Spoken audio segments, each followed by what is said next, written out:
Episode 26 with the Paleo Mom Sarah Ballantyne. Here we go. If you want a podcast, you can listen to at work. Don't listen to a podcast made by a jerk. Take a listen to this instead. I'm sure you'll have a blast. The worst thing that can happen is you'll get a little gas. The Humplik Happy Hour Podcast. The Humplik Happy Hour Podcast. The Humplik Happy Hour Podcast. The Humplik Happy Hour Podcast.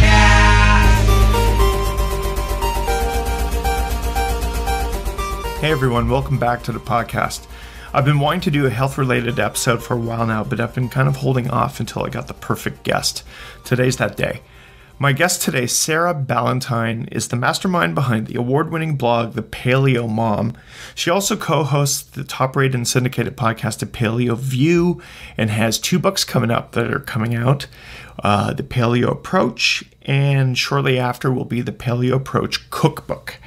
Sarah also has an honors degree in science and a PhD in medical biophysics. Words I can barely pronounce. Sarah, I'm not sure how I convinced you to do this, but I thank you for your time today to be on the podcast. So let's start off. How does a nice Canadian girl become the Paleo Mom located in Atlanta? I know you had some health issues along the way as well. Maybe we can start off today with your story. I guess I was quite an overweight teenager. So really when I think about it, my health issues started in my early teens. But I started having more and more health issues throughout graduate school. And then my husband and I were both academics. And so we ended up doing, I think, what a lot of academics end up doing from Canada and following the jobs, which is the brain drain to the south. And we ended up getting positions at the University of Arizona. And then eventually my husband got a job in Georgia. But for me, my own personal professional journey and my health journey are really intertwined. So I was having a lot of issues with weight as a teenager. I was obese. And right at the beginning of graduate school, this was in 99, I was introduced to the low carb diet. And it was the new Mayo Clinic, which was a total fad diet that was not at all, endorsed by the actual Mayo Clinic. But it was a version of a low carb diet that was eat lots of bacon and cheese and grapefruit and lots and lots of vegetables. It was very protein and fat with some vegetables. Now, was this the Atkins diet? It was called the New Mayo Clinic diet. Oh, okay. It's very, very similar to the Atkins diet. It was this big fad diet in the late 90s. And it was quite similar, actually. I think that allowed slightly more carbohydrates than the sort of introduction Atkins diet would have. Okay. But it also had these measured, you had to have grapefruit with every meal and you had to have coffee with every meal. And so I followed this diet and I had tried to lose weight all through my teens, and it was the standard story. Go on a diet, cut your calories, lose 10 pounds, go off the diet, gain 15 or 20 or 25. And I went on this low-carb diet, and I actually found it much easier to stick to than anything I'd done before. And I lost 100 pounds. Wow. And this was all in basically my first year of graduate school. Then I was woohoo, I'm, thin, I'm going to take up martial arts and I'm going to work out at the gym. And then I decided to take up marathoning and I ran a couple of marathons. And then I had this massive health crisis. I developed what was called adult onset asthma, but I had 2 lung infections a month apart from each other. And the second one had me coughing up blood. Wow. It was so dramatic. And I was basically put on super high doses of steroids, oral steroids, inhaled steroids, basically every puffer that is available for asthma, every pill that's available for asthma. And at the same time, I started developing all of these various skin conditions. I mean, it had always been a kid who would get eczema. And I had actually been previously diagnosed with irritable bowel syndrome, but all of those things got worse. I was diagnosed with severe acid reflux, and I basically spiraled into depression. I was apartment bound for 3 months, and I couldn't basically walk from the bedroom to the kitchen without getting so out of breath that I'd have to stop and catch my breath. Now, you were how old at this point? I was 26. Okay, wow. And 25. I was 25. And so this was a major change in my lifestyle. I had been used to exercising 20 hours a week, and that's how I sort of maintained my weight loss was fairly excessive exercise.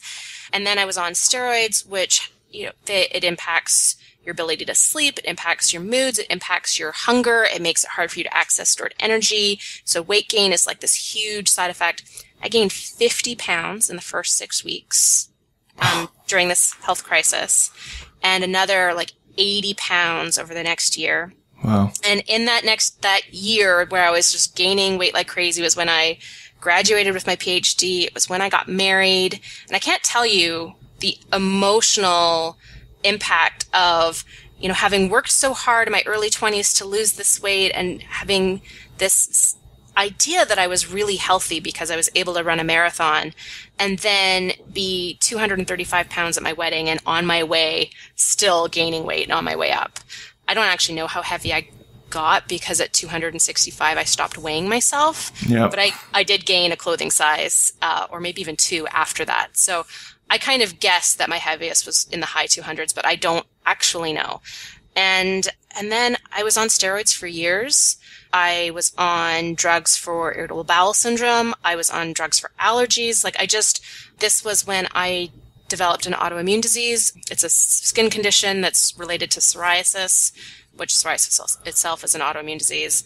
I started having issues with carpal tunnel and tendinitis.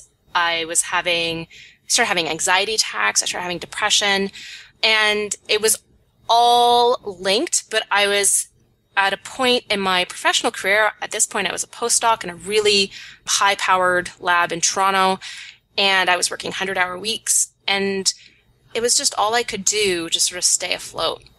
When we moved to Arizona, I very purposefully chose a lab to work in that was a change of pace, both in terms of the topic that I was researching, but also the intensity of the lab environment. It was far less competitive.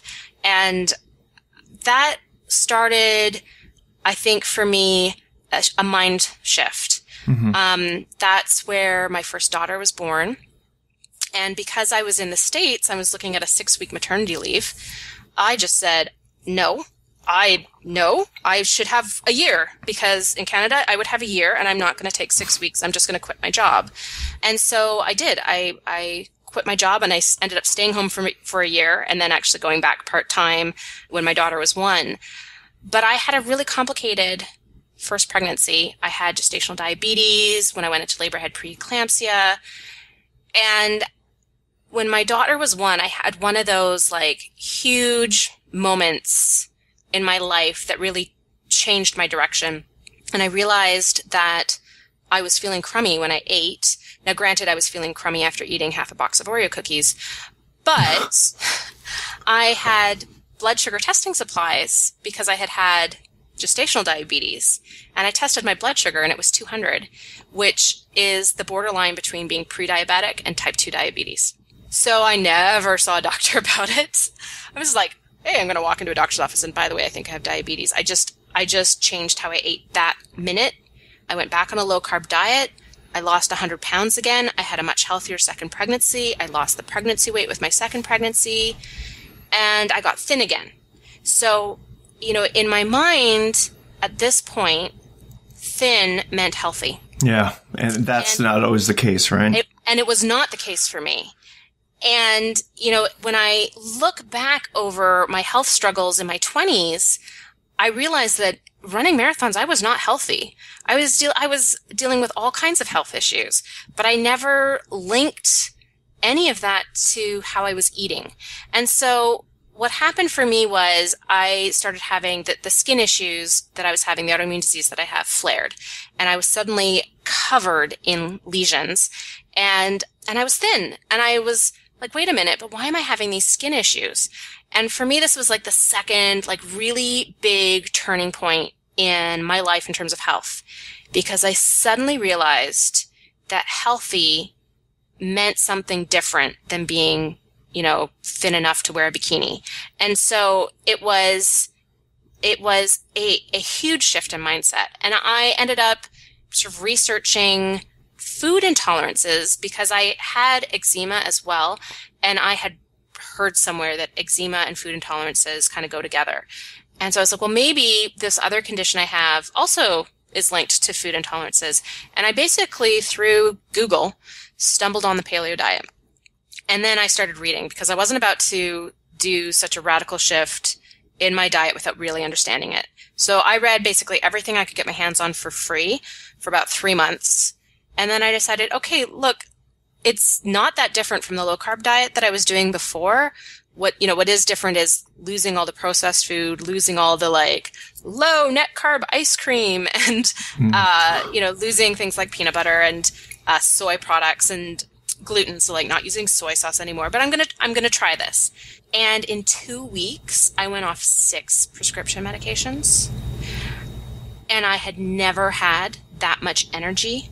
And I had never had a digestive system that actually worked the way digestive systems are supposed to work. And I was sleeping better, and I felt happier. My anxiety attacks went away. My moods were amazing, in 2 weeks. And I became this crazy zealot.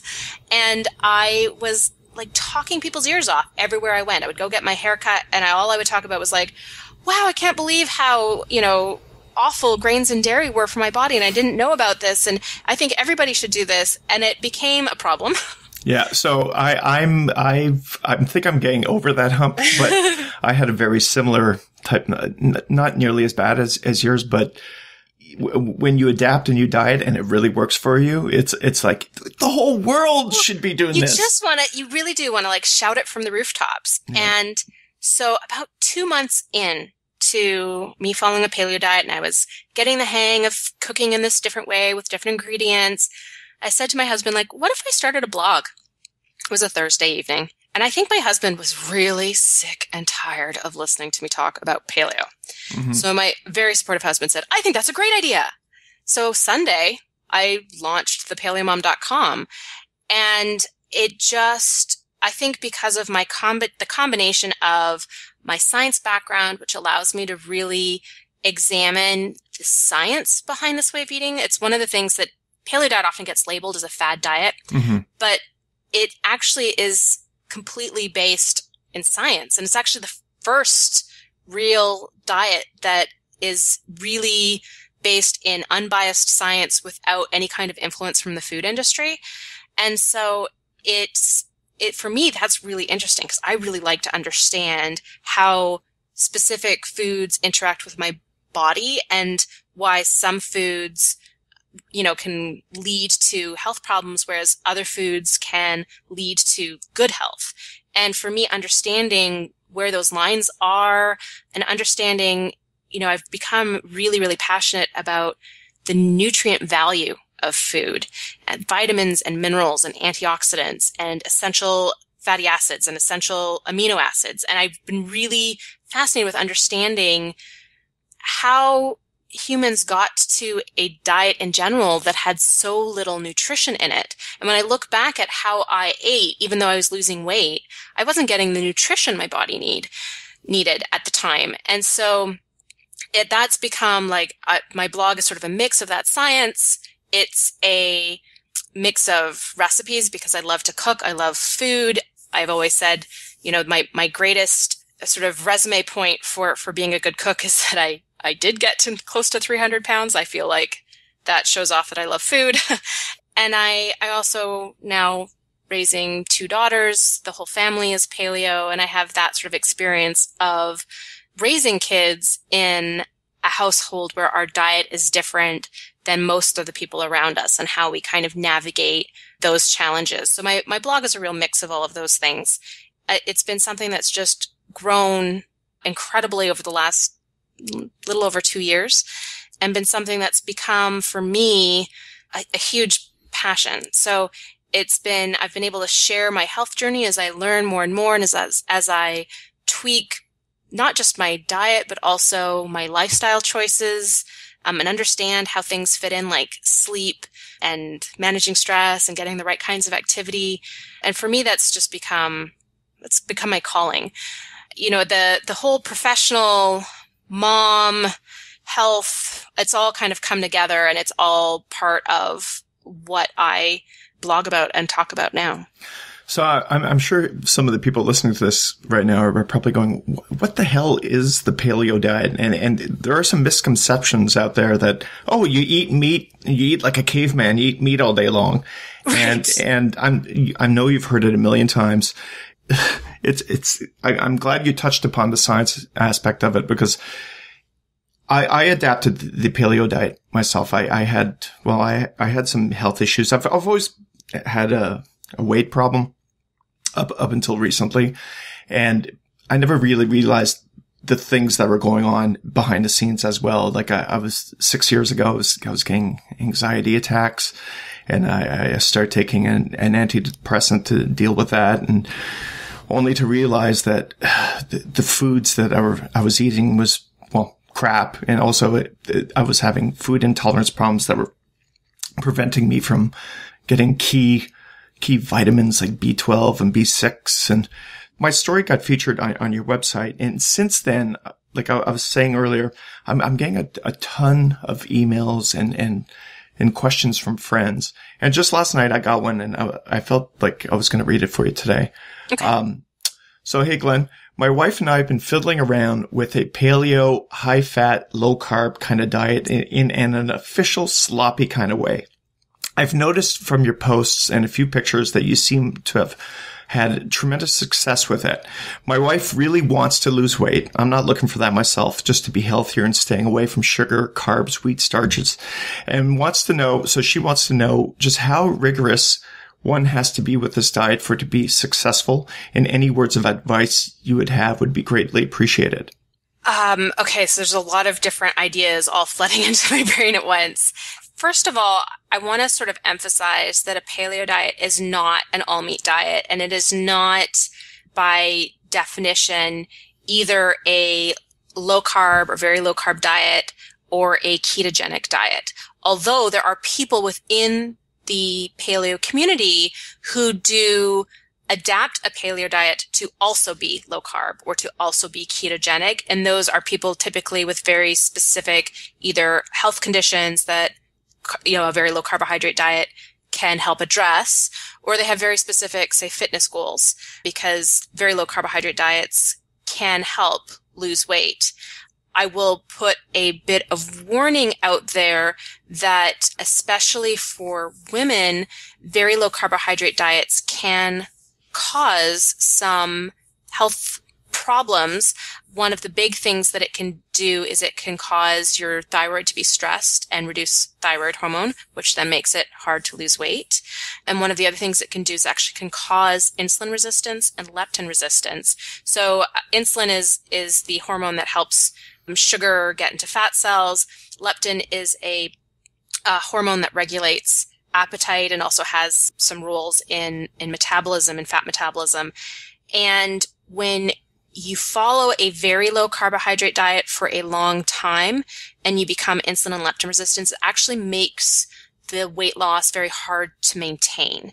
So as a general sort of what the paleo diet is it's animal foods, meat, fish, eggs, and vegetables, fruits, nuts, and seeds. And it should include, to be a healthy, balanced diet, it should include plenty of all of those things. I mean, vegetables are incredibly important, nutrient-dense foods.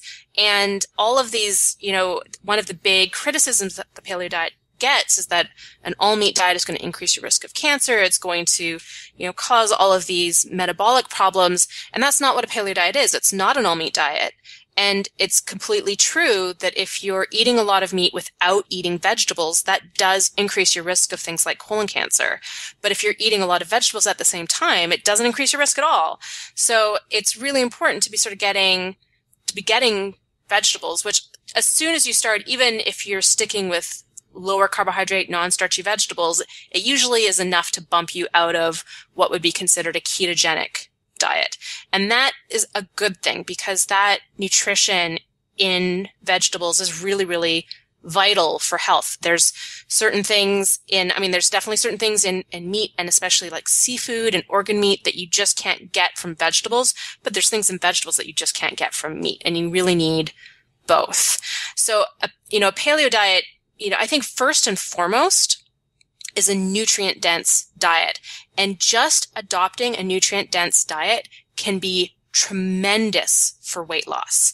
So when the body is deficient in a nutrient, like let's say it's deficient in a vitamin, that can actually stimulate hunger. So the body goes, hey, I don't have enough vitamin A.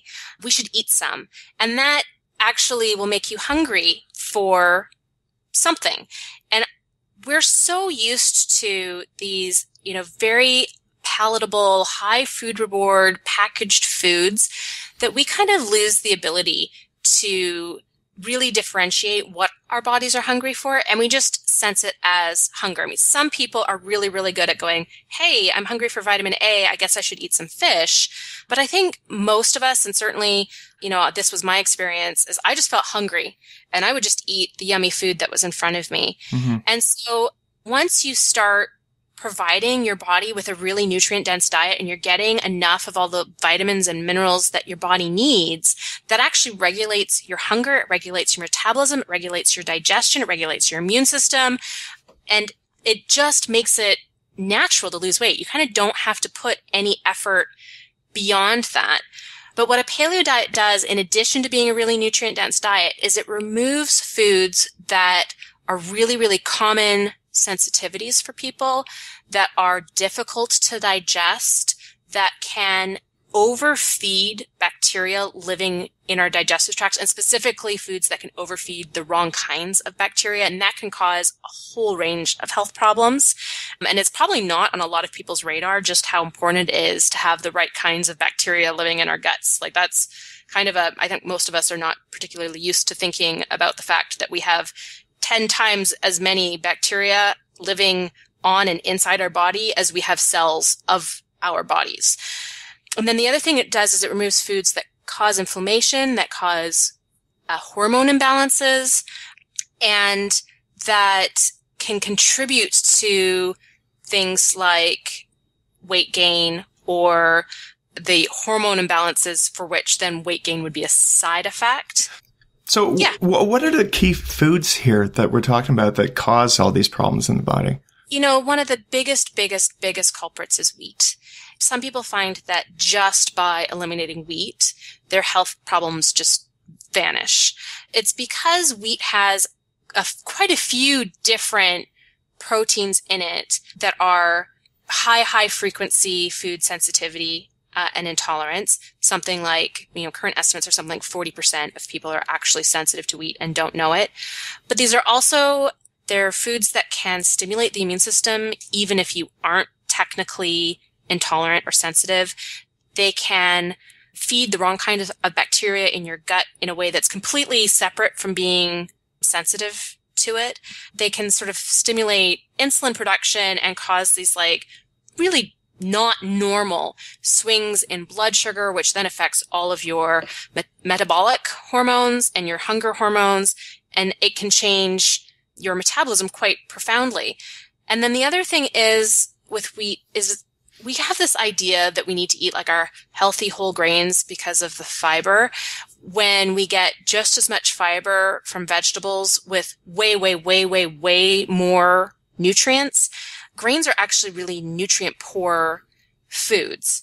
And so one of the things is that we're removing this in part because it can cause problems, it can cause inflammation, it can cause hormone imbalances, and in part because it really doesn't have very much nutritional value. There's nothing in grains that you can't get more and better of in meat and seafood and vegetables and fruit and nuts and seeds. So a paleo diet actually goes beyond just wheat and removes all grains. And it's because all grains have these similar proteins that cause similar issues. Wheat is by far the most damaging because those proteins interact more strongly with our bodies. But a paleo diet sort of removes all grains, removes all legumes.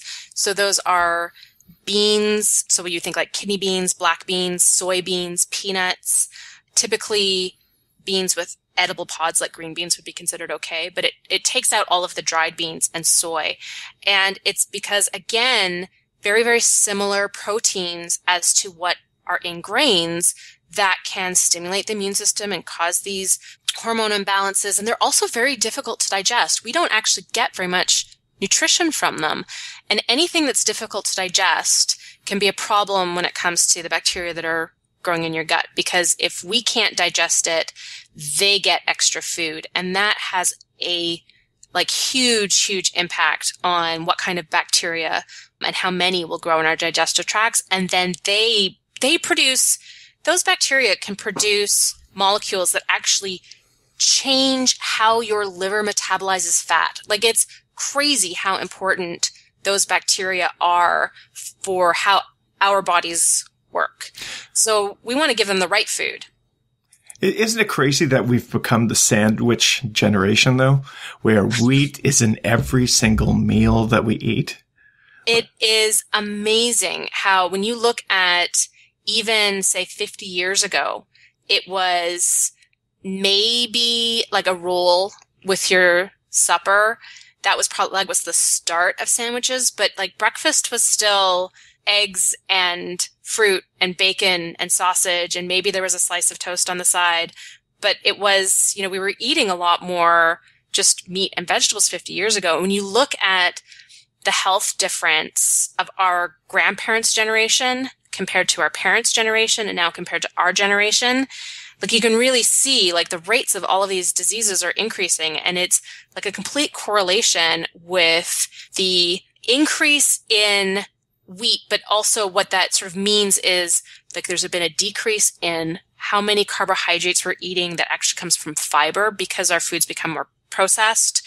There's a decrease in the number of nutrients we're getting because the more processed our food is, the less nutritive value it has, and the more we're eating these foods that just aren't really nutrient dense foods. So a paleo diet would eliminate grains and legumes, and then dairy is one of those gray areas. Generally, when you first adopt a paleo diet, dairy has a really high number of people who are sensitive to it who don't know. And so generally what we recommended is that you would eliminate dairy at first, and then after about a month, or maybe longer if you're dealing with some kind of chronic health conditions, you would try it, and you would try really what's we would call high quality dairy, which basically means dairy from grass-fed cows. And the reason behind that is because a lot of the problematic chemicals and compounds in dairy is really from cows that are fed grain, that are living in warehouses and not seeing the sun, and then their milk is high temperature pasteurized and then also defatted. So most of the best nutrients we can get from dairy is in the dairy fat. Mm-hmm. So you'll see pretty consistently people following a paleo diet, but they're having grass-fed butter or grass-fed clarified butter, which is called ghee. Maybe they'll have grass-fed cream. Maybe they'll have yogurt made from whole grass-fed milk. And then experimenting. So there's this whole aspect with a paleo diet of, certain foods, there's some nutritive value. There's definitely some good stuff in dairy products, but it's a really common sensitivity. So let's experiment with that and find our own individual sensitivity. I personally can't do any dairy that has any kind of protein. So the only thing I can have is clarified butter, but that has some really good vitamins in it. So I'm quite happy to include that and blend it up in my coffee. Do you do buttered coffee? So here's my dairy story. When I first went paleo, which is about a year ago, I was still putting cream in my coffee every day. Mm-hmm. And I was I fooled around with the MCT oil as well, because, it's become part of I'm not really doing it much. It gave me the runs. Too much of a nightmare. But, and I was also eating cheese occasionally. Like, every second or third day I'd have a piece of cheese or so. I really like cheese. Taking wheat out, I had IBS, and I lost, 50 pounds, and I was feeling great, but I always had sinus issues. And just recently, a month ago, this wasn't part of the story I wrote for you, I took dairy out fully, and now my sinuses, for the first time in years, are clearing up. Fascinating. It's actually a really common experience for people to have health conditions that you wouldn't naturally associate with food sensitivities. I think there's a lot of things that we don't necessarily go, oh, this must be a sensitivity to food. Well, here's my question. Like, why does dairy affect my sinuses and not my feet? You know what I mean? Like, how's this working? Or is it affecting everything and I'm just not aware of it? Well, it is affecting everything, but the sinuses is a sort of a major immune barrier. Oh, okay. So if it's stimulating your immune system, one of the sort of standard symptoms would be like things that you would associate with a cold, because that's also your immune system on overdrive. People can have a huge range of symptoms with food intolerances. So I think the most stereotypical that people think of is like the allergic reaction, like going into anaphylactic shock and they swell and they get rashes and their, tongues swell up. Like peanuts is a common like peanut one. allergies, right? Mm-hmm. So that's one type of reaction. It has to do with exactly how the immune system is being stimulated.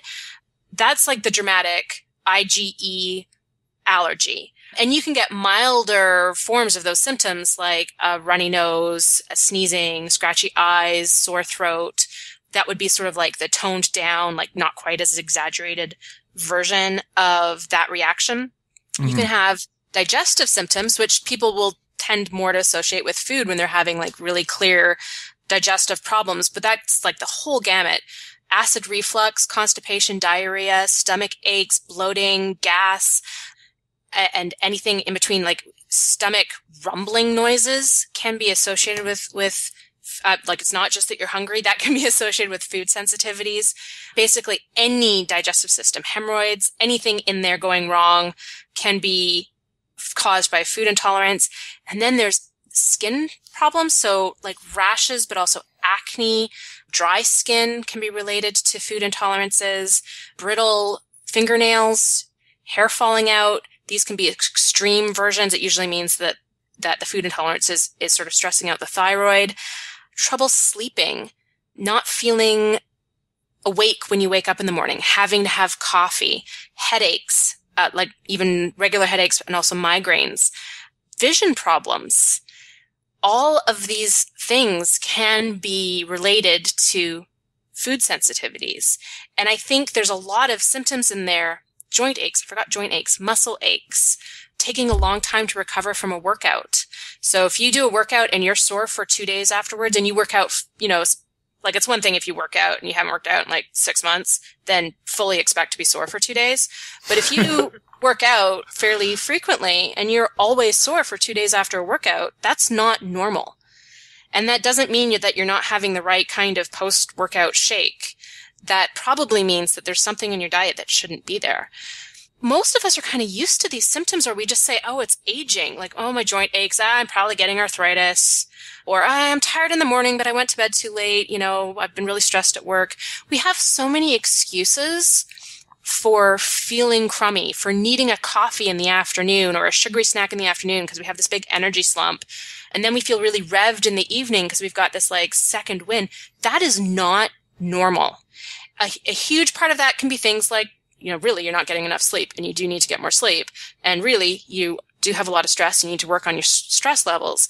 But all of those things can be tied to what we're eating. So look at my situation with anxiety attacks. I went to see my doctor and he put me on an antidepressant. He never asked me about the food I eat or my diet or anything like that. I was in and out of there in 15 minutes and I had a prescription in my hands. And of course I trusted my doctor. So I went ahead and I started taking that and I started feeling better. Right. But what's going on?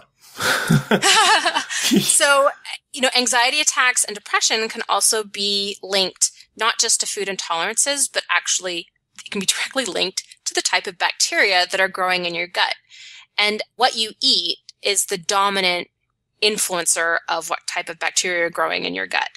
There's a lot of other diet things that have really profound effects on brain health. One of the big things that's also a sort of key tenet of a paleo diet is the type of polyunsaturated fats you're eating. So a paleo diet is not a low-fat diet. It doesn't necessarily mean that it's a super high-fat diet, but it really embraces nutritious fats. So that includes saturated fats. Those are actually pretty healthy for you, even though they get demonized a lot as causing cardiovascular disease. Just so everyone knows, that has been so busted in the medical literature for 20 years. There are lots of people working on trying to bring that information to the public. So I'm going to contribute my voice to saturated fat is not bad for you.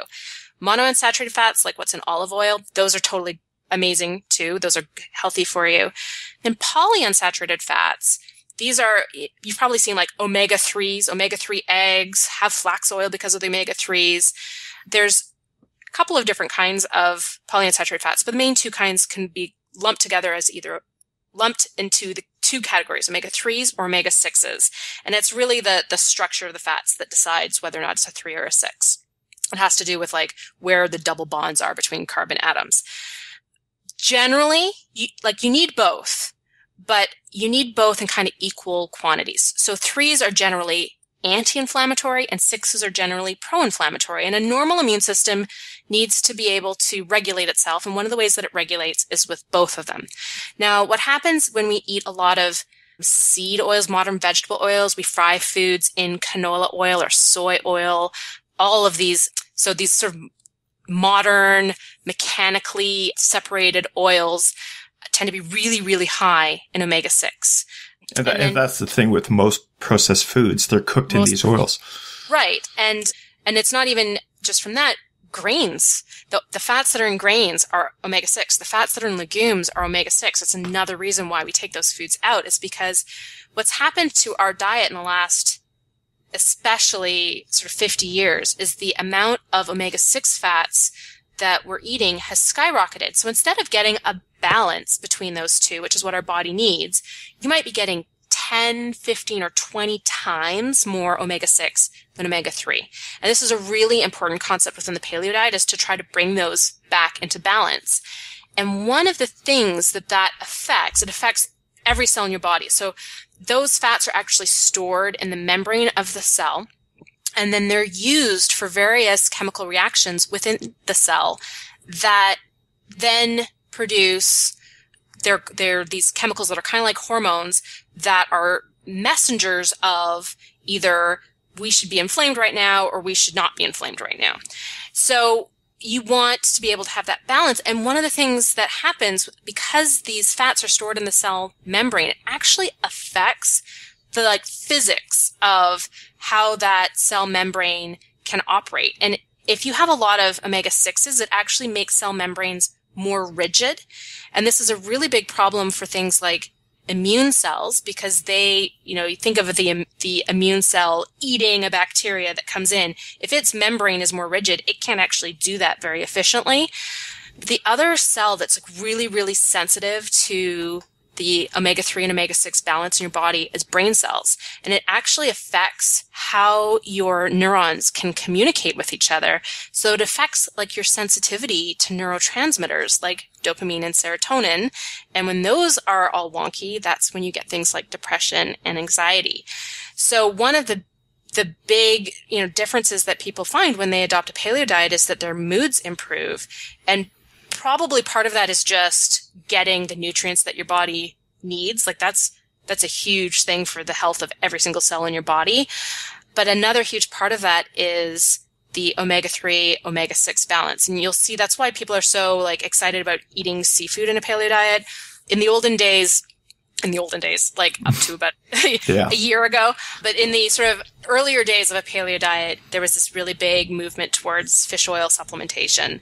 Definitely that can be helpful over the short term if people are trying to fix an imbalance. But there's now new studies that show that long-term fish oil supplementation can potentially cause some problems because of how unstable those fats are after you isolate them. So they're really stable when they're still in the whole piece of salmon, but once you isolate them, then they're not as stable, and they're fairly fragile fats. And so if those fats get damaged during storage, like that fish oil bottle in the store and then that fish oil bottle in your fridge at home, then consuming those over a longer period of time after you've fixed your initial balance of omega-3s and omega-6s and seen that great health improvement, it can actually cause some inflammation over the long term.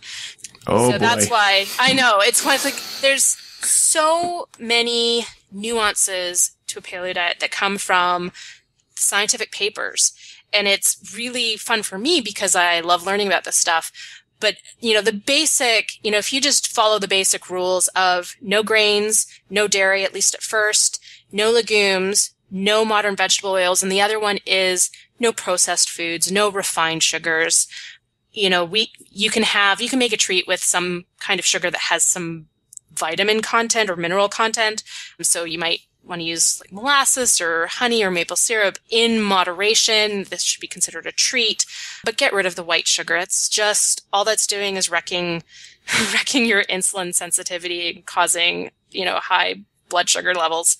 So just following those general rules can make a huge impact to someone's health. But then there's all of these places where you can tweak and experiment. And are you going to eat more starchy vegetables or less starchy vegetables? How much fruit are you going to include in your diet? Are you going to be someone who eats nuts and seeds, or are you going to limit them and just use them like a condiment and just throw them in your salad? And there's all of these ways that you can play with it and figure out what works best for you. So people like to think of a paleo diet not so much as a diet because there's so much flexibility. There's no rules saying you have to get 30% protein, 30% fat, 40% carbohydrates. Although that might be a great place for someone to start, you can tweak that and you can play with that and see what works best for your individual chemistry. So people like to think of a paleo diet more as a template. So more as some really broad rules that end up focusing you onto nutrient-dense foods and then give you the ability to figure out how to make that work in your life. It's not this super, super strict set of rules. You're not counting calories. You're not counting points, but you're losing weight if you need to lose weight. The other thing that happens is people who are underweight tend to gain weight. Like it's really a weight normalization diet. Yeah, in that template. What I found amazing was the fact that for the past year, I haven't counted calories once. And I was one of those guys before because I had a lot of false starts with diets trying to lose weight. Like, okay, try to limit to 1,800 calories a day or whatever it was. But I was still eating the same junk. You know what I mean? And I think that's what most people adapt these diets and they don't realize that, okay, you might be successful in the short term, but after like 4 months or whatever, you're still eating the same junk food. And then the weight just comes all right back. Yeah. And that's been, for me, that was my experience pre-paleo. So one of the things, I did this low carb diet and that's really how I lost most of the weight that I lost, just because that was what I found first. Mm-hmm. But I always, I would gain it back and then have to like rein in and go back on this low carb diet to lose it again. And my weight would yo-yo. And it was switching to a paleo diet that suddenly maintained that weight loss. Like it's just my body is happy at this weight. And it doesn't particularly want to lose any more weight, which, that's a whole other, I would love to lose 10 more pounds, but my body says no. But so I'm at that 15 pound thing and I've got 15, you know what? I feel great. Who cares about what I look like? But it's one of those like personal goals. You know what I mean? Well, I think there's the weight that we want to be, and then there's the weight that's actually healthy for us. Okay. And I think the problem is as a society, we've really started to idolize what is underweight and is not actually a healthy weight. And actually having a little energy stored on your body is a really healthy thing. It prepares you for illness. It prepares you for famine, which of course in our current society, we're never going to hit. Knock on wood. I guess there are situations that could cause that, but it's actually healthier for our bodies to have a little bit of stored energy. So I think that one of the issues, it's actually fairly common that people will lose a ton of weight on a paleo diet and then their bodies will just stop losing weight 10 pounds from their goal. There's lots of ways that you can manipulate a paleo diet to lose those last 10 pounds. I'm not saying it's impossible to lose those last 10 pounds. It requires a little bit more work. Mm-hmm. It requires a focus on sleep and stress management and a lot more activity, but you can do it. But should you? And I think the disconnect is actually, in like the weight that we want to be and the weight that actually is a really healthy weight for our bodies. And our bodies sort of naturally get to this really healthy weight. And we're like, yeah, but bikinis, I want to like lose that 10 more pounds. And our bodies are like, yeah, major illness. We want these 10 pounds just in case. And so I think that that's really like, it's a whole other discussion with body image and how we set those goals of what we should be. I tell you, the last thing the world needs is a vision of me in a bikini. That wouldn't be or me for that matter, but yeah. That would be mental health distress all over the world. You know what? Maybe it might be a really positive. Yeah. From a comedic point of view, perhaps, but yeah. One of the questions a friend had was sort of the question was like, how all in do you have to go with a paleo diet? Mm-hmm. And I haven't answered that yet. And I think that that's a really, really important one to answer because, I mean, the answer is really, it depends. It depends on what your goals are and what your health challenges are. But a paleo diet, the idea is that this is not a diet you just go on to lose weight and then you go off of it. The idea is that this is just the way you eat now. A paleo diet makes room for, I'm traveling, I'm in an airport, and the only thing I can find to eat is this hot dog over here. Or I'm at a party and I'm feeling great and there's this wonderful food that I don't normally eat here. I'm going to indulge. And there's different ways that people can include sort of non-paleo foods in their lives. One of the concepts is to follow an 80-20 rule, which means that 80% of the time you eat this, really clean, nutrient-dense paleo diet, and the 20% of the time you relax and you eat something that's maybe off plan. And this allows people that flexibility to make a paleo diet sustainable because there's no point if it's so much work to follow that you just can't do it. Now, some people have health challenges and that 20% is stopping them from getting better. And so that's where I say it kind of depends on who you are and what, where you're coming from and what your goals are. I think I would generally recommend that you try a strict paleo diet for a month, do one of these paleo challenges. There's lots of variations out there. Decide what your, non-starter, like, some people say as a paleo challenge, you don't have any coffee. But you know what? If you really aren't going to give up coffee, then don't. Just stick with your coffee and try and put something healthier in it than sugar and creamer. Mm-hmm. But, so finding how to make it work within your life is really important. And then you can play with, well, what is your tolerance? When I have gluten, I'm sick as a dog for weeks. I also have the same reaction to tomatoes. Tomatoes would normally be included as a part of a paleo diet, but for me, I cannot do tomatoes or any vegetable from that family. Why is that? They actually, so the nightshade family actually contains immune stimulators. And because I have a huge variety of immune health conditions, like I have an autoimmune disease and asthma and allergies, those my immune system is really, really sensitive to being stimulated and being ramped up.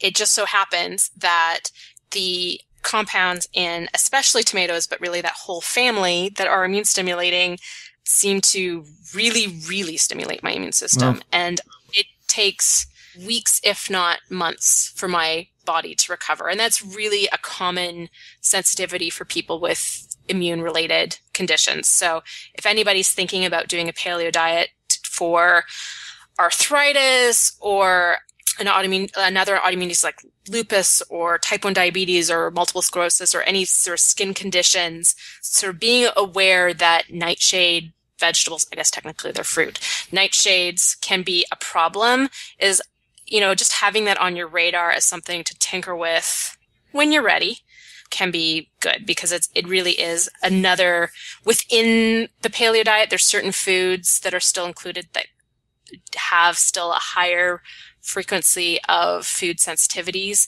Nightshades are one of them. Eggs are another. A lot of people are sensitive to eggs and they don't know it. Nuts, are a high allergy food, but they're still generally included in the paleo diet. And if you've had a lot of health problems and you're coming into paleo, I would always recommend just stick with the the basic rules to start, because for some people that's such a huge change in how they eat and how they drink. When you take gluten out, that takes out beer. Like that can be a really big problem for people. You have to now go find gluten-free beer or switch to apple cider. Oh my goodness. And vodka's my friend. vodka. Oh no! Don't ruin this for me. No. Hey, vodka's fine. Okay. I have no problems with vodka. Quite like it. I was gonna plug tequila, but it actually becomes easier to do hard alcohols or something like wine or ciders, because it's really hard to get gluten-free beers that actually taste good. The hardest thing I had to give up in all of this wasn't weed, was actually Diet Coke. Oh yeah. There was a time that I used to drink a lot, and I used to drink the caffeine-free Diet Coke. I would drink a couple cases, no, more than a couple. I would drink half a case a day. Wow. If not more. And there was a time where that's what I drank instead of water. And there are actually studies that show that you take two groups of people, you give them the exact same diet, exact same number of calories, exact same food. One group drinks water, group drinks diet soda. The group that drinks diet soda gains weight. And why is that? It actually, there seems to be some effects on the hormones that regulate metabolism, but it's not really clearly understood. So it turns out that aspartame can be seen as an endocrine molecule, like a hormone, and it stimulates all of these hormones in the stomach and the small intestine and the pancreas that then would regulate how your body stores energy. So it actually slows down your metabolism, so you're storing more of the energy from your food. It also, by the way, can increase hunger. So when you take those people off the diets that are isocaloric and all strictly measured, the people who are drinking the diet soda will naturally eat more food. I used to have horrific sugar carb cravings of, at 3:00 in the afternoon at my work. I'd have a Diet Coke at lunch with a sandwich of some kind. And, oh man, I'm so glad to be out of that carb craving mode. It is so liberating. One of the things that used to happen to me is I used to have anxiety attacks when I would get hungry. So my body would literally be like, that's exactly. Oh my gosh, we need to have sugar right now. And if we don't have sugar, and I would have these full blown anxiety attacks where I would my ears would start to ring and I would lose my vision. And I would suddenly my heart would start racing and I wouldn't be able to breathe. Yeah, that's exactly what I was having. I felt like I was having a heart attack. It was I thought the first time it happened, I thought I was having a heart attack. I went to the ER. What's happening to me right now? And I was hanging out at lunch with some friends, downtown London, Ontario, outside having a beer. And I was like, guys, I can't see. Yeah. I think we need to, I actually worked at one of the hospitals at the time. So I was like, I think we need to go back to work, back to the lab so I can go to the ER. And they were like, yeah, it was an anxiety attack. I was like, oh. Okay, well, I guess that's good that it wasn't a heart attack, but I had no idea anxiety attacks could feel like that. I was having those on a daily basis. I would come and go in my life. Okay. So there, grad school is really stressful. They really put you through the ringer. So in graduate school, when they started, I was having, when they first started, it was a couple of weeks, and then it ramped up to every day. And then there would be periods of time, and I don't know how that correlated to my food choices. I don't know how that correlated to stress or sleep. I certainly have ideas, knowing the chemistry now, of probably when I was getting more sleep, I was having less anxiety attacks, and probably when I was eating fewer carbohydrates, I was having less anxiety attacks. But of course, at the time, I was completely oblivious to whether or not there was any link. But I used to get those when my blood sugar would drop. So I'd get hungry. I would start to, and I'd maybe have the mild version where my ears would start to ring and be like, I better go eat something right now. Now I can, I'm busy. I didn't get to eat all day. I guess supper is breakfast at the same time. And it's fine. I just don't notice. My body can just completely switch back and forth from 3 meals a day to 1 meal a day to 2 meals a day. And my body's just adaptable. Oh, you had more fat right now? Okay, we'll burn fat. Oh, you had more carbohydrates? Okay, we'll burn carbohydrates. And that's what an adaptable metabolism will do. It'll just switch back and forth between stored energy, ready energy from your food, different forms of energy, and your body's not going to freak out. And it's one of the really common paleo experiences that people go from, feeling like they have to snack all day. I used to eat 6 meals a day. And just feeling like they have to, constantly be taking in these small amounts of food to keep their blood sugar regulated, to, hey, your hormones are actually doing what they're supposed to do, and they're regulating your blood sugar between meals and after meals in a normal, healthful way that is adaptable. A huge part of that is getting rid of the processed junk food. So I have a loaded question for you. You know this. I know this now. Why are doctors still prescribing like anti-anxiety meds and stuff like that if you have anxiety problems? Why wouldn't they kind of address it with you and go, listen, your diet might be playing a big part of this? I think, I don't fault doctors, because their expertise, what they go to medical school for, what their training is diagnosis and treatment of disease. And what they are trained to do is provide the treatments that exist within the pharmaceutical realm and the surgical realm. Most medical programs have little to no training on nutrition. So I don't know about the Canadian. Do you see that as a problem, though? Yes, I really do. But I don't actually think that what we want to do as a society is necessarily to give doctors nutrition training. I think a little bit more awareness about micronutrients would be a good idea. But what I really think we need actually is a whole new type of medical professional whose job it is sort of like a preventative health professional, somebody whose job it is to work on the diet and lifestyle aspects of managing disease and preventing disease. So somebody who would be, in addition to your family doctor, who would be like, oh, okay, well, your doctor says, oh, you have, depression, here's this antidepressant, but your preventative care doctor would say, oh, you have depression, let's boost your omega-3 intake, and let's work on some stress management therapies, and let's look at how nutrient dense your diet is, if there's anything else that's going on. Let's look at gut health. Let's see if you have small intestinal bacterial overgrowth, which can cause depression. Then you have these two professionals who complement each other. And there's sort of some kinds of doctors that are sort of taking on that role. We call them complementary medicine professionals. We call them functional medicine doctors or holistic doctors, who they are the people who generally have actually had health conditions themselves that have forced them to learn about diet and lifestyle and how that impacts health. But I think that there's so much to know about diet and lifestyle and health. And then there's so much to know just about diagnosis and treatment, that if you tried to make that all one person, you'd be taking what's now, a 12 to 14 year education to become a doctor, and you'd make it 20.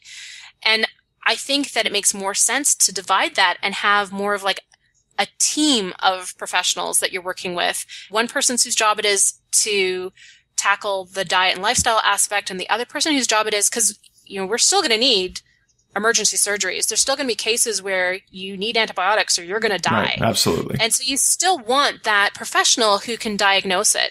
So I don't think that it's a problem with doctors. It's just not in their training. And a little bit more awareness, I think, in their training is definitely a great first step. And it's one of the reasons why I wrote my book the way I did. I wrote my book to bridge the gap between the patient with autoimmune disease who is looking for a better answer than drugs where the side effects are worse than the symptoms of the disease, and the doctor whose training tells him that diet and lifestyle have nothing to do with it. So the idea is basically empower the patient, but also inform the doctor. I think that that's a great first step, and probably within our current sort of societal infrastructure, an easier first step to do than create a whole new type of professional. But that's really what I think is most needed. And what's happening now is that role of the person who can help you tweak your diet, tweak your lifestyle to address health problems is there's other professions that are kind of fulfilling that role. That's where you see nutritional therapy practitioners. That's where you see nutritional counselors, health coaches. I mean, there's a lot more of those types of professions that are fulfilling that role. But what I would really like to see is somebody who's just as savvy in disease diagnosis as your doctor, who then understands where diet and lifestyle intersect and can tweak things for you. I have so many friends, like I'm 47 now, and I have so many friends on statins, on blood pressure meds, on antidepressants, on testosterone replacements, those type of things. The 40s diseases, I call them, right. Metabolic syndrome, essentially. None of my friends go to anyone besides their doctor. Well, I think because I live in the States now, the medical system here is clearly different. Yeah. And so I think that there's, especially when people are paying, like if you're paying for your doctor, you might as well pay for a different kind of professional. But it's still something that I think anywhere in any Western country, we have this natural trust of our doctors to know everything. Mm-hmm. And it takes the person who is really struggling and really dedicated to the search for a different solution to find those professionals. But they exist and they're there in Canada. I guess that, you just brought up a good thing, because up here in Canada to see our doctor, that's free. We can go all day long if we want. But to go see someone who deals more with the holistic side or sort of like a trained professional with nutrition, that costs out of your pocket. That costs money, and it's not necessarily something that's accessible for everybody, or especially if you're dealing with the type of health issue that's sort of amorphous and it's not real, like you've just got high blood cholesterol and it's not really causing you any problems other than increasing your risk of a heart attack. It becomes a really easy solution to just take that pill. That pill, by the way, that can cause nutritional deficiencies, that can increase your risk of cancer, that also, by the way, in most different demographics, doesn't reduce your risk of heart disease. That particular pill, statins, of course. Statins is, of course, what I'm talking about. Well, my doctor told me that this would reduce my risk of heart disease because I have high blood cholesterol. And hey, it does work to reduce your cholesterol. By the way, cholesterol is an essential chemical in our body. Our hormones like testosterone and estrogen, progesterone, vitamin D are made from cholesterol. The bile acids that your body produces to digest fat that you need to do to get fat-soluble vitamins like vitamins A and D and E and K and K1 and K2, that's made from cholesterol. Like, you actually need cholesterol. You just don't need it in your blood. Like, you need it in the rest of your body. There's all of this, it's another whole can of worms about, reducing cardiovascular risk factors, artificially lowering blood cholesterol. It's like taking a decongestant when you have a cold. You have a cold, you've got a stuffy nose, you take a Sudafed, and you can breathe through your nose better and you feel better, but that's not helping your body get over the cold. That's not helping your immune system fight the virus.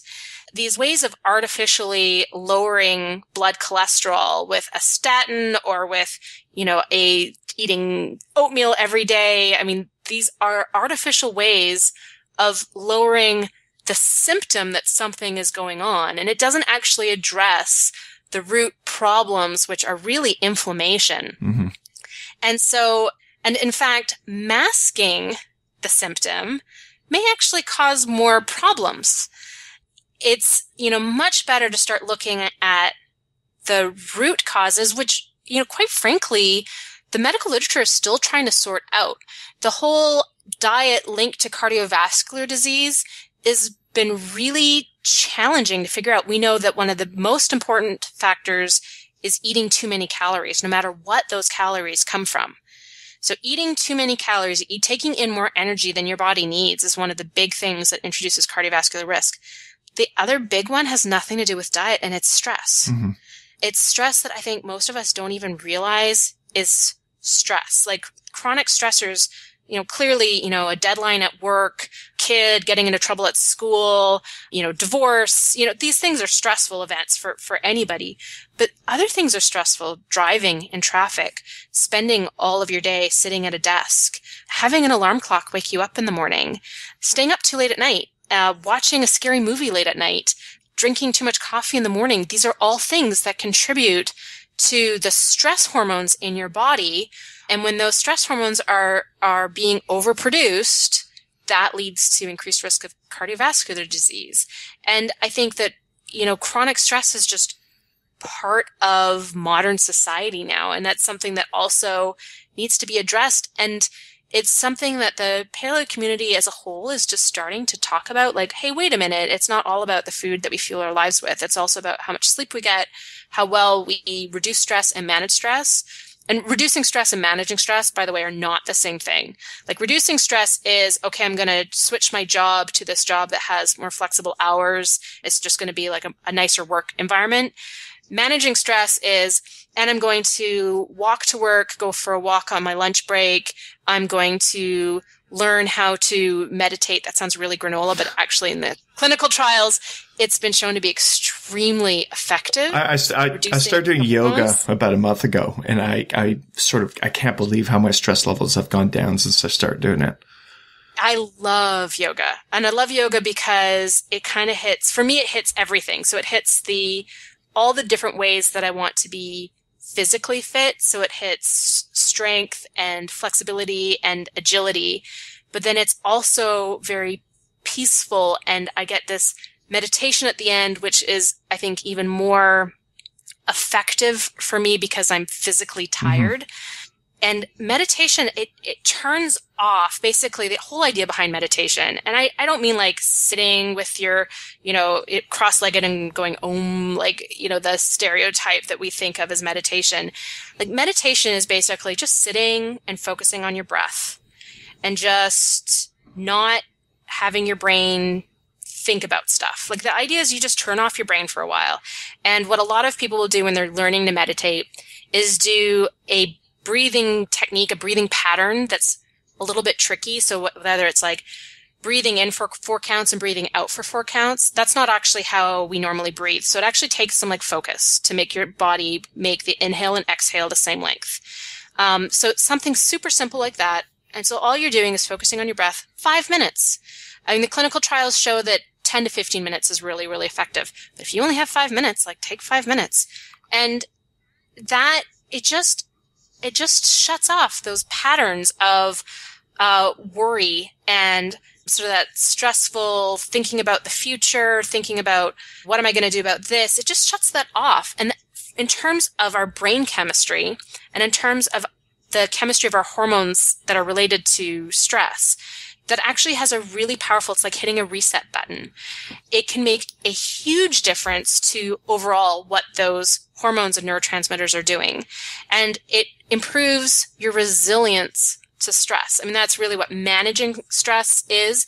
It's increasing your resilience. So it means that, when you start being a person who incorporates meditative practices into your day, it means that when you get stuck in traffic and you're going to be late for that really, really important meeting, it doesn't actually stimulate the chemistry of a stress response as much as if you were a person who wasn't doing that and wasn't getting enough sleep and was drinking too much coffee and was staying up too late at night.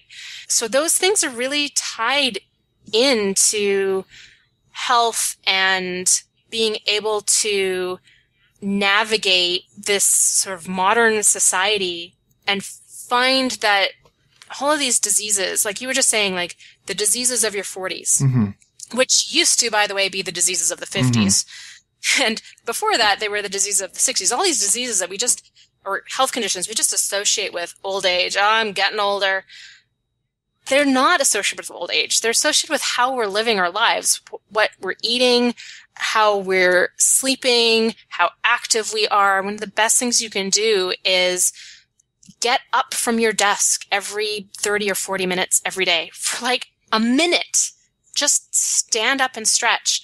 It has a profound effect on risk factors for a variety of diseases. A great way to do that is drink water all day long. So then I'm constantly going to the bathroom now because I'm drinking water throughout the day. So, well, I actually spend most of my day I have a treadmill desk. Oh, okay, cool. And I actually sometimes I work with it off and I'm just standing.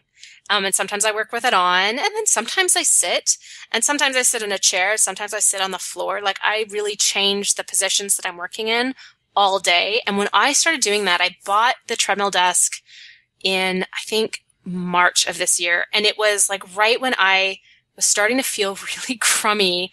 I was writing the book, and it was like the most intense couple of months of writing. And I went from, probably working between blog posts. I am a stay-at-home mom. I've got kids at home. So it's a kind of job that I fit into the spaces in my day. And I was probably working 3 or 4 hours a day to getting more babysitters, and I was trying to carve out more time, and I had given up some of my activities and my hobbies to create more time to write. And all of a sudden I was sitting like 6 or 8 hours a day. Yeah. And I started feeling terrible. I haven't done that in years, and I had forgotten how awful I felt. It's like sitting on a plane for 5 hours. You start getting pains all over the place. And when you're not used to it, I mean, that's one of the things about a paleo diet is I think sometimes people don't realize how awful they feel until they change how they're eating. And then when they eat those foods again, they're like, oh, that's how I used to feel? Oh my, I'm never doing this again. And for me, sitting was like that. So I got the treadmill desk, and within 2 days, I was sleeping better. And I walk at 1 mile an hour while I'm working. That's barely moving. Mm-hmm. It was just not sitting. It wasn't that it was exercise. It's not, you don't work on a treadmill desk to get exercise. You just work at a treadmill desk to not sit. Mm-hmm. And for me, sort of doing this mix of different types of positions, just having my body in a different configuration. There's a whole research field, and they're trying to understand what would be optimal. And there's this part of these professionals who think that we should just replace every desk in the country with a standing desk. So people are standing all day instead of sitting all day. And that will cure all of these things. But then there's this other part of this field where people are like, it's actually, you don't want to replace sitting all day with standing all day, because it's actually not the position you're in so much as the time that you're in a single position. Mm-hmm. So those people think that having a mix is better. And I have a mix more just because that's what fits into my life. So sometimes, my kids are playing and I'm trying to sneak in some work, and it's a lot easier to sit at the kitchen table than come downstairs and walk on a treadmill where they're going to realize I'm not there and then come and bug me. I just, for me, I just kind of go, oh, well, now I could do some walking. Now I feel like walking, or now I feel like sitting. I'm just going to sit. And it works really well for me. It's an important balance, huh? We have to find that in our lives. Hey, I have one last question for you. Weight is only one biomarker for our health. It's how you feel. But one thing I did when I first started the diet was I went to a naturopath, and I got a whole slew of blood tests done just to see where I was at for vitamins and just everything. Are there any tests that you would suggest that people get to learn a little more about themselves?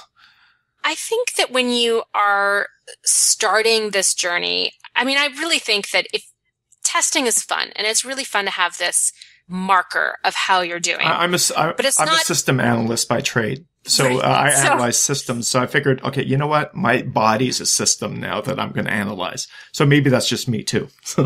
So there certainly are some tests that can be really informative about how you're doing, like a full thyroid panel. And it's not actually the thyroid tests that would be part of your yearly physical, but the full thyroid panel has a lot more details in it. And you can actually find thyroid dysfunction, like where the thyroid gland is not actually working normally, a lot earlier by doing the full thyroid panel.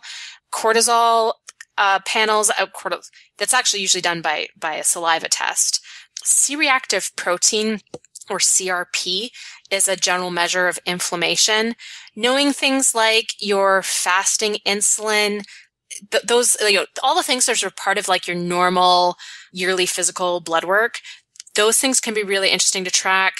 Just looking at your white blood cell count, that can be really interesting to track. And those things can vary over time just naturally. But you'll tend to see as you follow this that your, stress hormone levels should go down, your thyroid function should improve, your measures of inflammation should go down. There's all kinds of other things that you can do. You can do like stool analysis, which is exactly what it sounds like, and look at the type of bacteria that are growing in your gut. And you can actually look at the way that your body is metabolizing foods from that analysis. And so there's lots of ways that you can track success. By the way, my wife did one of those, and there's nothing like getting a call from FedEx somewhere in the States asking what was in the package and trying to explain. What was in the package doesn't, yeah. Well, it was a baggie of it. We had to ship it to the States as well, so there was a whole slew of kind of like custom papers. Did you do the Metametrics panel? Is that the one? I believe that's the one she did, yeah. There's various companies that offer all of these. The GI, I think it's called, I can't even remember what it is. It's a metametrics test that can test, metabolism, and then it also tests like gut bacteria. And it's very, very informative for people. And it's one of those tests that can pick up like hidden infections really, really easily. Looking at cardiovascular disease risk factors, especially actually triglycerides. I think we get over-focused on HDL and LDL, cholesterol, and what those numbers are. But triglycerides is actually a far better marker of cardiovascular disease risk and inflammation. So tracking triglycerides. Of inflammation as well? I thought that was purely the... oh, really? Okay. Well... Okay, so what it is that if you have high triglycerides, you very likely also have inflammation. Oh, I see. Okay. It's not that it's a direct marker of inflammation, but that they sort of go hand in hand. CRP, C-reactive protein, is a more direct. It's still an indirect marker, but it's a more direct marker of inflammation. There's actually no direct markers of inflammation that you can do on a blood test. You can see that there's more inflammatory cells, but inflammation is such a complex system, you can't really measure it without killing you, unfortunately. Okay. What can be really helpful for people is food sensitivity panels. So is that an IgG test? Yeah, so typically IgG and IgA they're typically combined together. Now, what people need to know is that these tests, the system is highly variable. And there's quite a lot of doubt as to how reliable these tests are. But what we do know is that when you're having a lot of positives come up, that's a really strong indication that your immune system is overstimulated and that your gut barrier is not working very well. So what's inside your digestive tract should actually be outside your body. You think it's a continuous tube from where food goes in to where it comes out at the end. And that's not actually, what's inside that tube is not actually inside your body. And it's the tissues of your intestine, their job is to absorb what you want to get from your food and leave everything else inside the intestines. When that barrier breaks down, that causes a whole pile of issues. And so having a lot of food sensitivities can actually be an indication that barrier is not working well. It can also, if there's things that you're reacting really, really strongly to, it can actually help if you avoid those foods initially. But what's really great about the food sensitivity system compared to food allergy is sensitivities are dynamic and they can go away. And so, often it's just a case of not eating that food even for a few weeks, maybe a few months. And then if you retest, you'll find that you're not sensitive to that food anymore. And it's not just because you haven't eaten it and challenged the system. It's because the cells that were made that produce antibodies against that particular food die off and there's none to replace it.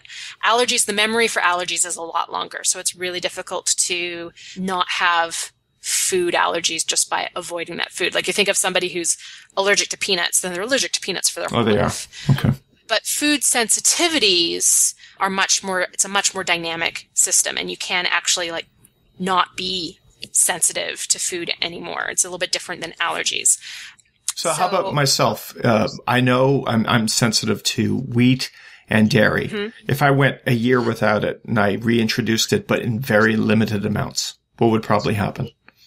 Depending on, a year may not be enough time. Wow, really? A year is not enough. Okay. Okay, so it depends. Not that I'm planning to do this, by the way. I love how I feel now, but hypothetical. There's some cells in the immune system whose job it is to go, here's something that's bad for us. Like, everyone get excited. And then there's some cells in the immune system whose job it is to be like, all right, everyone calm the heck down. This is not a big deal. So what happens is the cells that say calm the heck down, they die off faster than the cells that freak out and cause the reaction.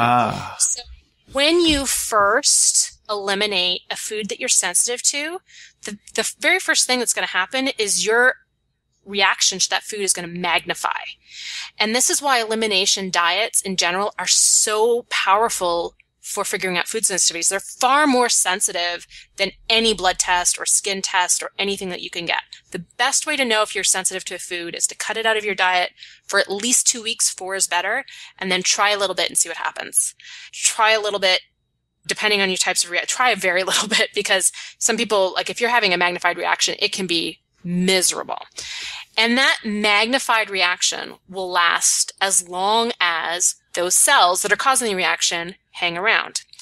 They can live anywhere between a couple of days. If it's a couple of days, you can get over this really, really quick, but they can last as much as 9-10 months. And so you want all of those. And then initially, they're still going to be produced. So you'll have to wait longer than 10 months because of the ones that were still being produced and then them dying off because you've taken out the stimulation. It can take a year or two, and then it really depends on like how well regulated your immune system is. So if you've got a really good nutrient dense diet and your immune system's working really optimally, then that means you're less likely to have a dramatic reaction. But if you're somebody with chronic disease and you're still really tweaking with that, even 2 years might be pushing it. Really? But what most healthy people find is that something like a year, they can start to eat, a little bit here and there of bread or something and be fine. And it's only when that frequency starts creeping up that they start to notice problems. And it's actually fairly common, especially with younger people. The sort of paleo diet appeals to, I think, people who have health issues that they want to address, people who want to lose weight, and then also there's this whole group of people within the paleo community that are really just in pursuit of elite fitness and diet to fuel elite fitness. So those people who are coming to a paleo diet from actually a pretty healthy place tend to have more ability they're following an 80-20 rule, and their 20% really is, McDonald's. So it kind of depends on everything else that's going on in your body, and you may not ever be able to introduce wheat. I feel completely confident saying that my body will never do it. I don't think my body will ever be able to introduce gluten without a huge reaction. But it's basically considered like when that reaction starts to get better to the point where you have no reaction when you're eating those foods, that's considered a sign of a really healthy gut. So it's actually a sign that your digestive system's working really well, you're digesting your food really well. It's a sign that you have the right kinds of bacteria and they're helping you digest your food, that you have all the nutrients that your body needs, and that the actual barrier is working really well, that you're not absorbing things into the body that you ideally shouldn't be. So it's sort of considered that ability to eat a bread roll or whatever it is considered kind of a marker of gut health, that you can be resilient to that and recover from it without having like huge symptoms. But not everybody can. And it really, I think, depends a little bit on genetics and a lot on what was going on in your body when you adopted a paleo diet, and then how, even within a paleo diet, you can do it in a more nutrient dense way or a less nutrient dense way. And, how nutrient dense of a paleo diet you're following. I think it also really depends on things like sleep and stress management, because those impact your immune system. But there's plenty of people within the paleo community that have absolutely no problems whatsoever with an occasional slice of pizza. And then you'll have a huge part of the paleo community that will have the occasional sushi, and they just stay away from gluten. And it's like the one, like, I don't touch gluten. And so that's, again, like the self-experimentation. And I think it's worth trying, especially if you're feeling great. And if that ability to have a beer once in a while is going to make a big difference to your quality of life. No, I was in Paris recently on vacation, and my wife and I went out for a really nice dinner, and they had, some delicious baguette on the table. And I decided I'm going to have a couple of pieces just to experiment. I ended up cramped over in pain. And the next day we went to the Louvre of all places, and I was running for bathrooms. So, it's not worth it for me personally. I'm like, I'm done. It's not worth it. Yeah. I mean, I have the same, for me, I have a flare of my autoimmune disease. So it's like really, really not worth it. And for me, I've been eating a paleo diet for 2.5 years. And I have to say, I don't look at bread. When I look at bread now, I don't want it. Like there was a time where I was like in that deprivation, I miss this food mode.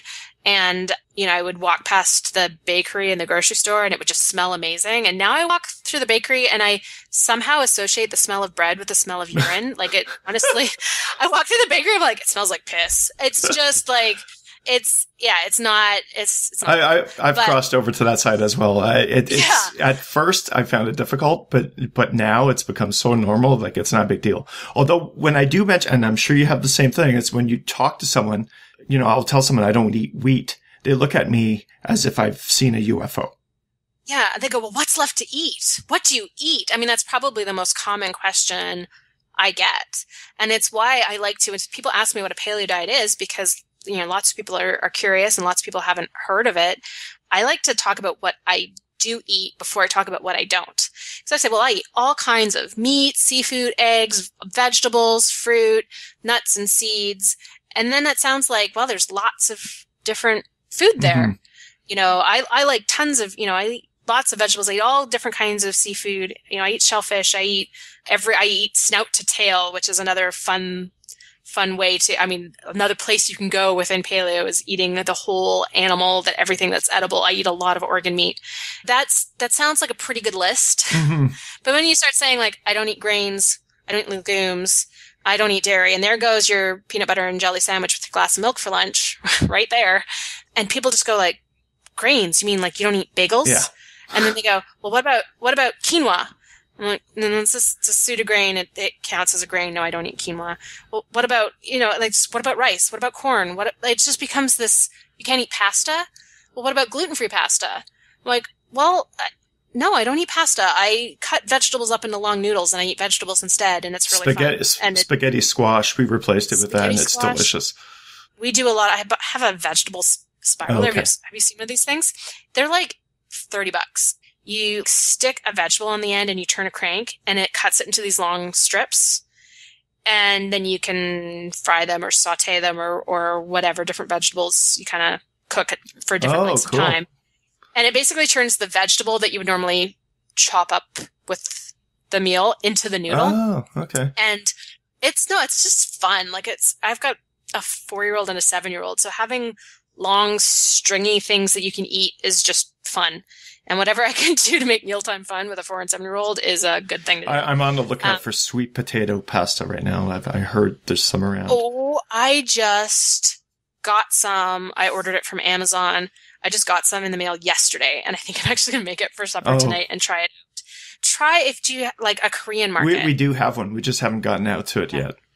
Yeah, so it's just made with sweet potato starch, and because we all do really well with sweet potatoes in our house, and it's one of our favorite vegetables here. I'm looking forward to trying it out and seeing. It's a very typical sort of Asian dish, so I'm wondering if the noodle has a very, how like Asian noodles will have very Asian flavors, and you're not about to put that with a marinara sauce. So I'm interested to try it and see how, like, what the flavor's like and how neutral of a flavor it is. So yeah, I'm gonna play with that. I have to do a shout out to Russ Crandall of thedomesticman.com for letting me know these things existed. Well, that's the thing. I heard it on your podcast and it got me going. I was like, oh, that's such a great idea. Well, and I literally, like, that night, went to Amazon and ordered it. And then we had this big ice storm in Atlanta that shut down the entire city for 3 days. So then my order was delayed because the UPS truck couldn't actually drive on our streets. So it just arrived, and I'm excited. There we go. Yay. Please post about it. Please post about it, whether or not it's good or not. I will definitely, yes, I will at the very least be Instagramming and tweeting, and then probably if I like it, I'll probably come up with a recipe. Awesome. Because that's kind of my thing. Sarah, thank you so much for agreeing to do this today. Oh, this is really fun. So where can people find you?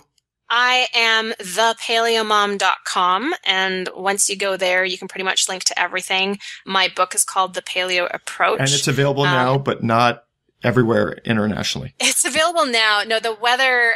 So it was a Comedy of Errors getting this book distributed. It's available in bookstores. It's in every Barnes & Noble in the States. It's available on Amazon and barnesandnoble.com. In Canada, Chapters Indigo will be having it. Still Chapters Indigo, right? Yes. It still has the word chapters. It's just chapters. I remember. It's just chapters. Okay. Chapters. It's just how things change. I don't know. I buy my books online now. Bookstores in Canada will have it, and some independent bookstores are buying it as well. And Amazon.ca is supposed to have it this week. I know they're taking pre-orders. I put one in, so. Yeah. So, and if you want to pay for the shipping and order it from Amazon.com, you'll get it right away. Just throwing it out there. But it should be getting there. But we just had, the book, the cover was printed in Iowa, and the rest of the book was printed in Vermont. And then there was this huge, massive, blizzard everywhere in, the North United States was shut down, and the cover was stranded in Iowa. Wow. And it had to wait a week and a half to get to the rest of the book before it could be bound. And then there was another big blizzard. And so the book was stuck at the printer and couldn't get onto the trucks to go to the warehouse that does the distribution. And then, so it just meant that with the there's normally extra time to distribute across the border because, border. And so it just meant that, poor Canada got shafted in the book distribution, and I apologize to all my Canadian peeps out there. Once again, shafted. Totally. But we're going to win the gold medal in hockey on Sunday, so everything will be good. It's so funny because my kids they're dual citizens, but they were born in the States and they're kind of getting inundated with American culture. So we watch Olympics, and my husband and I are like, Canada, woo! And my kids are like, America, woo! Oh, boy. Here we go. And then my daughter will go like, why aren't you rooting for America? And I'm like, I'm Canadian, honey. I'm sorry. I'm rooting for Canada. And she'll like, well, you live in America. I'm like, sorry, I'm still Canadian. And you cannot take this away from me. I'm going to root for Canada every time. Let's hope for a big U.S.-Canada showdown. Oh, that'll be fun. That'll be war zone in the Ballantyne household. Yeah. And your podcast as well is the Paleo View. And it's, I'm assuming everywhere on iTunes and all that. It's everywhere. It's iTunes. It's on Stitcher. It's on Radio IO. It's also, you can directly stream off my site as well. Well, I'm hoping everyone who listens to this has a healthy life from it. It's so many good tips in there. There's so much good information. Well, one, sort of parting thought is some people have to make a lot of changes before they see improvements, but that's not actually the norm. And most people can start learning about nutrition and start making some small changes and see really big improvements. So it really is worth, even if you're not ready to do the full jump in with 2 feet, to kind of look at, some of the major concepts and look at, omega-3s and omega-6s, or look at gluten, take out gluten. That can make a really big difference. And it's always best to start with whatever you can do. One step at a time and see where it goes. Yeah. Okay. Thank you. Thank you.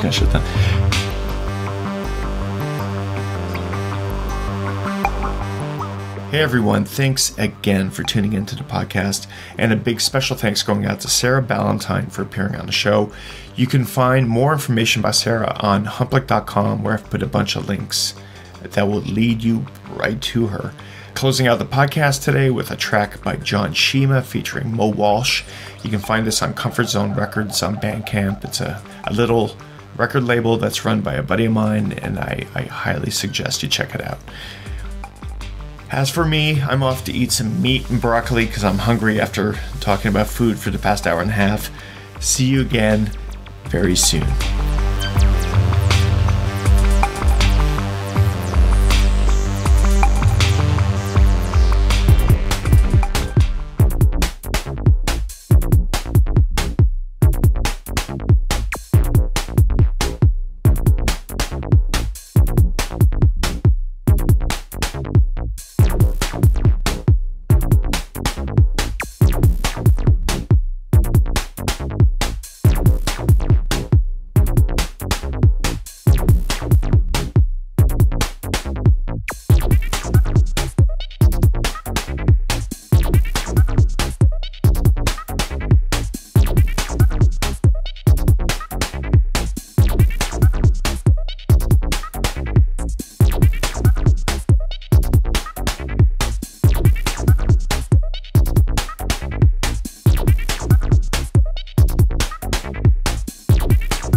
This has been a Humplik.com presentation.